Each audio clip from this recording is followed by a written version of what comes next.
যারা এই ঠান্ডা মৌসুমে মুরগি পালন করতে চাচ্ছেন তাদের উদ্দেশ্যে কিছু কথা বলবো আমি, মনোযোগ দিয়ে শোনার চেষ্টা করেন, বুঝতে পারবেন ইনশাল্লাহ আপনারা কীভাবে মুরগি পালন করবেন। তো সর্বপ্রথম আমি আমার মুরগির ঘরের তাপমাত্রা কীভাবে নিয়ন্ত্রণ করতেছি সেটা আপনাদের দেখাই। সেটা হচ্ছে দেখেন, ঘরের চারপাশে কিন্তু আমরা পলিথিন দিয়ে দিছি, দেখেন এটা পলিথিন। তার পলিথিনের ভিতরে আবার দেখেন সালার বস্তা দিয়ে আমরা ঘিরে দিছি, যেন ভিতরে কোনোভাবে তাপমাত্রা প্রবেশ করতে না পারে। এইবার দেখেন ঢোকার পরে আর একটা পলিথিন কিন্তু আমার এখানে ঢোকার সময়, হ্যাঁ, এবার এই পলিথিন গেল। এইবার এর মধ্যে আবার দেখেন আরও একটা পলিথিন, এটা আপাতত বেঁধে রাখছি আমরা, আপাতত বেঁধে রাখা হয়েছে, সন্ধ্যা বা রাতের বেলা আমরা এটা নামাই ফেলবো। এরপরে দেখেন এখানে কাপড় দেখা যাচ্ছে, এই কাপড়টা কি করব, আমরা এখানে এই বর্ডারের যে এটা আছে টিন আছে, এই টিনের উপর দিয়ে পাটকাঠি দিয়ে এই যে দেখেন এক গাদি পাটকাঠি আমাদের এখানে মানে গাদা করে রাখা আছে। আমি আপনাদের দেখাই, এই দেখেন পাটকাঠি, এই পাটকাঠিটা দিয়ে আমরা এখানে একটা ঘর বানানোর মতো ঘর বানাবো। এটা দিয়ে তারপরে হচ্ছে পাটকাঠিগুলো একটা পর একটা আমাকে এইভাবে সাজাই দিয়ে লাইন দিয়ে এই কাপড় দিয়ে আমরা হচ্ছে মুরগির ঘরটাকে একেবারে মনে করেন যে করব, আর একটা নতুন করে ঘর মতো বানাবো, এই কাপড় দিয়ে ঘিরে দিব। তো এই অবস্থায় যদি আপনারা দেন তাহলে পরে আপনার মুরগির ঘরের যে তাপমাত্রাটা এটা সম্পূর্ণ বজায় থাকবে, আপনাদের নিয়ন্ত্রণে থাকবে।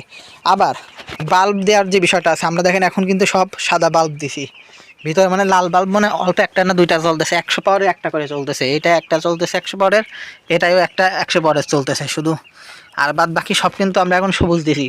আর রাত হলে পরে আমরা আবার মনে করেন যে সব কয়টা এখানে দেখেন আছে দুইটা, দেখেন হচ্ছে 200 পাওয়ারের বাল্ব আছে, দুইটা 200 পাওয়ারের বাল্ব আছে, এই দুইটা আমরা হচ্ছে আলাদা করে আবার রাতের বেলা দিয়ে দিব ইনশাল্লাহ। অর্থাৎ সাদা আলো বর্তমানে জ্বলতেছে, আবার লাল আলো জ্বলতেছে একসাথে, কিন্তু সমস্যা নাই, আমরা আবার ওইটা চেঞ্জ করে রাতের বেলায় আবার আমরা লাল বাল্ব দিয়ে দিব।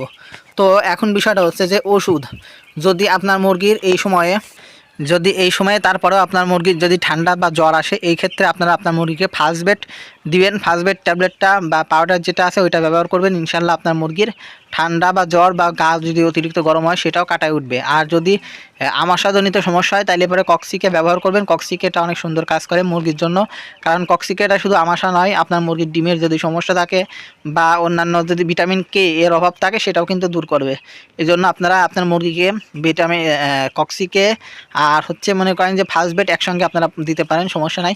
অনেক সময় দেখা যায় যে এই ওষুধগুলো অত্যন্ত তিতা হয়, যার ফলে মুরগি পানি কম খায়, এই ক্ষেত্রে আপনারা চিনি ব্যবহার করতে পারেন। চিনি যদি ব্যবহার করেন তাহলে পরে পানিটা একটু মিষ্টি হয়, যার জন্য মুরগিরা সহজে খেতে পারে। তো আপনাদের উদ্দেশ্যে বলবো, যারা মুরগি পালন করতেছেন তারা আগে ঘরের তাপমাত্রাটা নিয়ন্ত্রণ করেন, তারপরে দেখবেন ইনশাল্লাহ আপনার মুরগির কোনো অসুখ হবে না, অসুস্থতা থেকে আপনারা সহজেই মুক্তি পাবেন ইনশাআল্লাহ। তো এরপরেও যদি আপনাদের কোনো প্রশ্ন থাকে অবশ্যই আমাকে প্রশ্নগুলো করবেন। ধন্যবাদ সবাইকে, আসসালামু আলাইকুম।